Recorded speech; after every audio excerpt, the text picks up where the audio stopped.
আমি করতে দেয়নি। এই 500-700 কোটি টাকার লোড আর এই চেহারা নিতে পারবে না।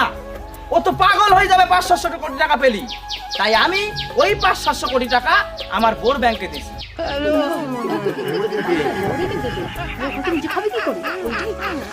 তবে আপনারা ভাবতে পারেন আমার বউ কি সে টাকার লোড নিতে পারবে? আসলে পারবে। তার কারণ ওর চেহারা সেরম হত্যা পারা রোলারের মতো, 1 কুইন্টাল 20 কেজি ওজন।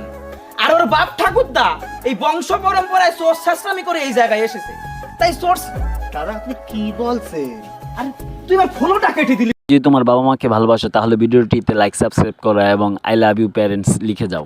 বলতি দে আমারে ওর বাপ ঠাকুরদা এই সোর্স শাস্ত্রামি করে এসে বলেই ও রন্দে রন্দে সিটিং বাজি ঢুকে আছে। ওই টাকার লোড নিঃসন্দেহে নিয়ে নিতে পারবে। কি করে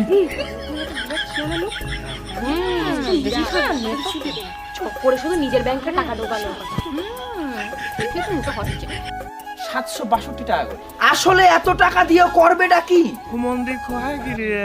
তাই বলি বন্ধুগণ, আগামী নির্বাচনে আপনারা আমাকে বিপুল ভোটে জয়যুক্ত করুন। কথা দিচ্ছি আপনাদের টাকা গুনতি গুনতি থুতু শুকিয়ে যাবে।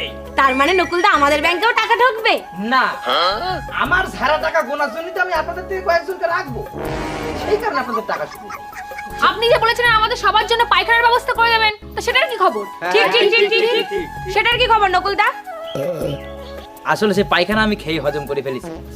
আরে নকুলদা নোংরা কথা বলছো কেন? ও আসলে বন্ধুগণ সেই পায়খানার টাকা আমি খেয়ে হজম করে ফেলেছি। আরে নকুলদা কি বলছেন? উন্নয়নের কথা বলেন, উন্নয়ন। হ্যাঁ বন্ধুগণ, উন্নয়ন। আমি কথা